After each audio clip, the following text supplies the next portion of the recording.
मान्यवर, इसके बाद 30 अप्रैल को मान्यवर 30 अप्रैल को सीसीएस की बैठक हुई। पहले 23 को हुई थी। उसमें सशस्त्र बलों को पूर्ण ऑपरेशन की फ्रीडम दे दी गई। प्रधानमंत्री मोदी जी ने सीसीएस की उपस्थिति में रक्षा मंत्री, एनएसए और सेनाओं के प्रमुख के साथ बैठकर पूर्ण ऑपरेशनल फ्रीडम देने का काम किया और इसके बाद ये ऑपरेशन सिंदूर हुआ। मान्यवर, ऑपरेशन सिंदूर 7 मई को रात को 1:04 से 4 मिनट से 1:24 तक चला। उसमें पाकिस्तान के 9 आतंकी ठिकानों को ध्वस्त कर दिया और पूरी दुनिया ने इसके दृश्य देखे। साहब, इससे बड़ा संयमित हमला नहीं हो सकता। आजकल दुनिया में युद्ध चल रहे हैं, हम देख रहे हैं, बच्चे मर रहे हैं, महिलाएं मर रही, निर्दोष मर रहे।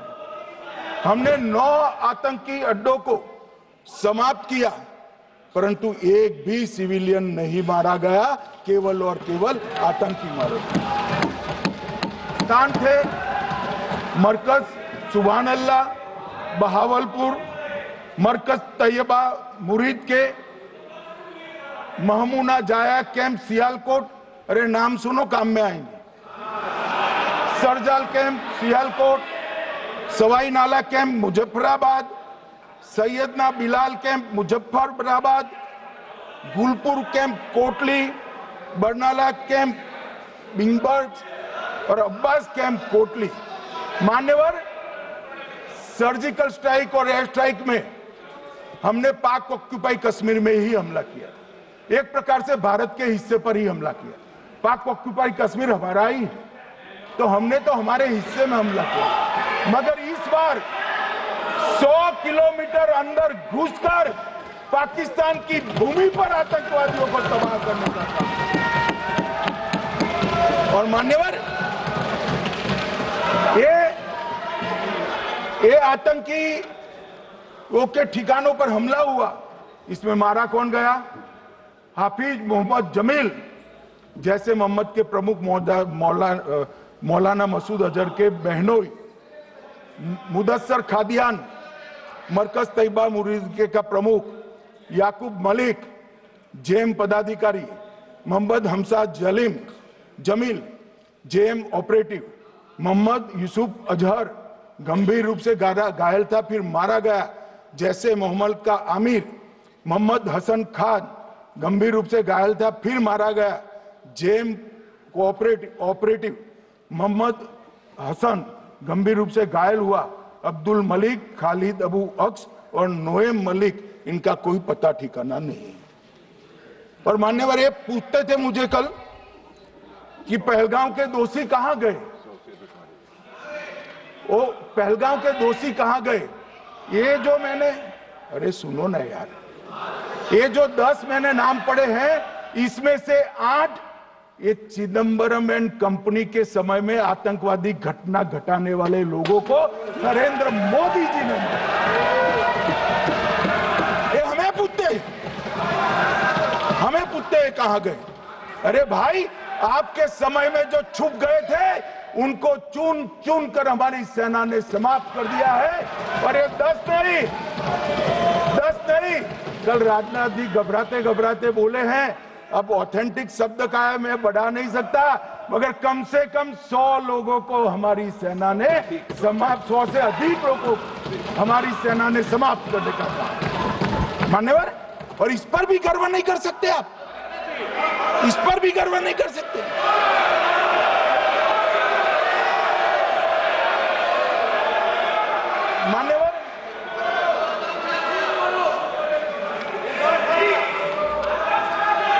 मान्यवर, 7 मई को 1:22 पर ये हमारा काम समाप्त हो गया। हमारे डीजीएमओ ने उनके डीजीएमओ को बता दिया कि भाई, हमने आतंकवादी हमलों पर स्थानों पर सिर्फ हमला किया है, इनके हेडक्वार्टर पर हमला किया है, जो हमारा आत्मरक्षा का अधिकार है। पूरी दुनिया इसको एक्नॉलेज करती है। ऐसा नहीं हो सकता है मनमोहन सिंह के समय की तरह कि वो आकर मारेंगे और हम चुपचाप बैठे रहेंगे और जाकर चर्चा करेंगे। नरेंद्र मोदी सरकार, ऐसा नहीं हो सकता। डोजियर भेजते रहेंगे।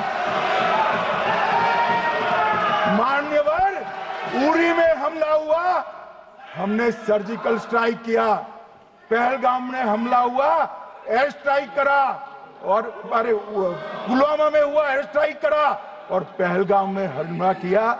100 किलोमीटर अंदर जाकर 9 अड्डों और 100 से ज्यादा आतंकवादी को समाप्त। मान्यवर, अब देखें, हमने तो हमला किया था पाकिस्तान स्थित टेररिस्ट ठिकानों पर। अब पाकिस्तान से गलती हो गई। टेररिस्ट ठिकानों पर जो हमला किया था उसको वो अपने पर का हमला मान बैठे और पूरी दुनिया में कहते थे कि हमारा टेररिज्म से कोई लेन देन नहीं है।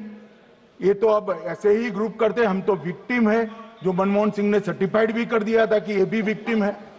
मान्यवर, मगर दूसरे दिन इनकी श्रद्धांजलि का कार्यक्रम हुआ और पाकिस्तान को मालूम नहीं पड़ा कि ये पूरी दुनिया देखेगी। सेना के आला अफसर उनके नमाजे जनाजा में उपस्थित हुए, उनके जनाजे को कंधा दिया और ये सारे आतंकवादियों के जनाजे के जुलूस के अंदर पाकिस्तानी सेना, इनके अफसर, आईएसआई के अफसर, वहां की पुलिस के अफसर अश्रुभीनी आंख के साथ जुड़े थे। और मान्यवर, ये सिंदूर ने पाकिस्तान को पूरी दुनिया में एक्सपोज कर दिया कि पाकिस्तान के अंदर टेररिज्म स्टेट स्पॉन्सर्ड टेररिज्म है। ये पूरी तरह से, मान्यवर, पूरी तरह से एक्सपोज हो गया। 8 मई को पाकिस्तान ने हमारे रिहायशी इलाकों में हमला किया, हमारे सेना के अड्डों पर हमला किया, मगर एक भी मिसाइल से उनका कुछ नुकसान नहीं कर पाई। बहुत नजदीक से की हुई गोलाबारी के कारण हमारे गुरुद्वारा टूटा, एक मंदिर टूटा, कुछ हमारे नागरिक हताहत हुए। और दूसरे दिन 9 मई को मोदी जी ने सेना को हुक्म दिया, एक मीटिंग करी, राजनाथ जी, मोदी जी, एनएसए, सेना के सारे अध्यक्ष, और जवाब देने का तय किया और उनके 11 एयरबेस को क्षतिग्रस्त करने का काम किया। मान्यवर, 8 एयरबेस इतने सटीक तरीके से तोड़े गए, पाकिस्तान की पूरी एयर डिफेंस सिस्टम धरी की धरी रहेगी, कुछ नहीं कर पाई। नूर खान चकलाला एयरबेस तोड़ दिया गया, मुरीद तोड़ दिया गया, सुगुर्दा तोड़ दिया गया, रफीकी तोड़ दिया गया, रहीम यार खान तोड़ दिया गया, जकोबाबाद तोड़ दिया गया, सुक्कुर और भोलारी भी तोड़ दिए। और सुक्कुर, लाहौर, अरिफवाला, चुनेन, जकोकाबाद और नया चोर, ये 6 रडार सिस्टम भी उनके पूरी तरह से ध्वस्त कर दिए। 2 surface to air guided weapon Lahore और ओकारा में इनका जखीरा भी समाप्त कर दिया गया। और मान्यवर, ये हर चीज में पॉलिटिक्स करते, हर चीज में। जब उन्होंने हमारे रिहायशी इलाकों पर हमला किया, फिर भी हमने इनके रिहायशी इलाकों पर हमला नहीं किया, सिर्फ इनके एयरबेस और एयर डिफेंस सिस्टम को निशाना बनाया और उनकी आक्रमण करने की क्षमता को पंगु कर रख दिया। हमारी पूरी सेना, पूरी वायुसेना, पूरी नौसेना अक्षुण्ण थी और उनकी हमला करने की क्षमता को हमने छिन्न विछिन्न कर दिया। पाकिस्तान के पास शरण में आने के अलावा और कोई चारा ही नहीं था। इसलिए मान्यवर, इसलिए 10 मई को डीजीएमओ ने, पाकिस्तान के डीजीएमओ ने भारत के डीजीएमओ को फोन किया और 5 बजे हमने इस संघर्ष को विराम किया। अब मान्यवर,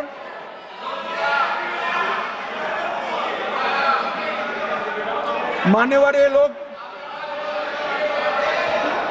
लोग कल सवाल उठा रहे थे कि इतनी अच्छी पोजीशन में थे, आपने युद्ध क्यों नहीं किया? युद्ध के कई परिणाम होते हैं मान्यवर, करना न करना वो सोचकर करना पड़ता है। मगर मैं इसी देश के इतिहास से कुछ घटनाएं बताना चाहता हूं। 1948 में मान्यवर, कश्मीर में हमारी सेनाएं निर्णायक बढ़त पर थी।